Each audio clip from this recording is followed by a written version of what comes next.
ভোটের আবহে চরম বিভ্রান্তি সরকারি কর্মচারীদের ভাতা বৃদ্ধির বিজ্ঞপ্তি ঘিরে রয়েছে। এই মুহূর্তে সবচেয়ে বড় খবর, কেন্দ্র সরকারি কর্মচারীদের ডিএ বেড়ে ইতিমধ্যে 50% হয়ে গিয়েছে। তবে এরই মাঝে বাড়ি ভাড়া ভাতা বা হাউস রেন্ট অ্যালাউন্স ঘিরে চরম বিভ্রান্তি দেখা দিয়েছে লোকসভা নির্বাচনের আবহে। সপ্তম বেতন কমিশনের সুপারিশ অনুযায়ী এইচআরএ বৃদ্ধির সম্পর্কে কিছু অনিশ্চয়তা এবং বিভ্রান্তি রয়েছে।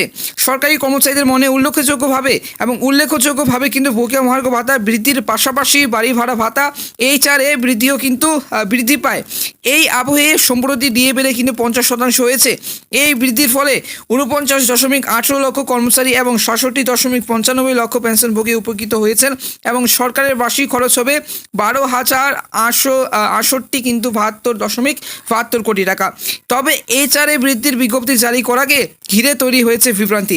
রিপোর্ট অনুযায়ী ডিএ বেড়ে গেলেও কিন্তু সপ্তম বেতন কমিশনের অনুযায়ী এইচআরএ সংশোধনের যে বিষয়ে সরকারের পক্ষ থেকে আলাদা কোনো কিন্তু আদেশ বা বিজ্ঞপ্তি জারি করা হয়নি।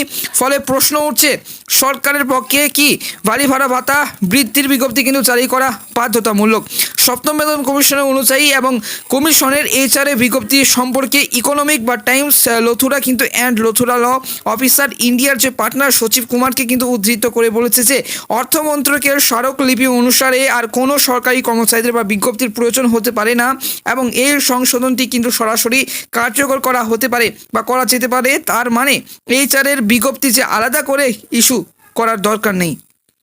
নিয়ম অনুযায়ী কেন্দ্র সরকারি কর্মচারীদের হাউস রেন্ট এবার অ্যালাউন্সের যে সংশোধন করা হয় বকেয়া মহার্ঘ ভাতার ভিত্তিতে এর আগে যে 27,809% হারে এইচআরএ কিন্তু পেতেন সরকারি কর্মচারীরা।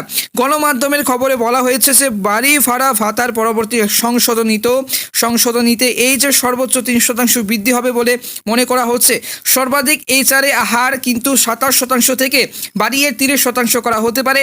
যাদের ভাতা 18% তারা 20% হারে এইচআরএ কিন্তু পাবেন এবং যাদের এইচআরএ 9% থেকে বেড়ে 10% হবে।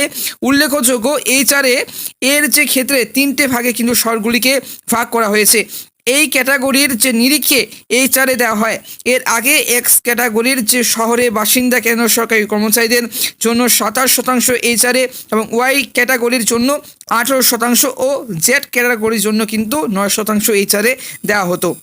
এই যে প্রশ্ন হচ্ছে যে এদিকে এই বছরের গত ফেব্রুয়ারি মাসে কিন্তু সরকারি কর্মচারীদের বাসস্থান নিয়ে বড় সিদ্ধান্ত নিয়েছিল কেন্দ্র সরকার।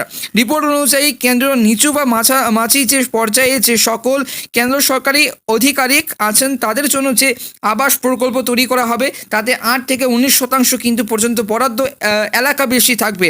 তবে ডেপুটি সচিব, ডিরেক্ট জয়েন্ট সেক্রেটারি বা সচিব স্তরের যে কর্মীদের জন্য বরাদ্দ বাসস্থানের এলাকা অপরিবর্তিত কিন্তু রাখা হয়। 11 বছর পর এই বাড়ির জন্য কিন্তু এলাকার বরাদ্দ এলাকা কিন্তু সংশোধন করা হয়েছে।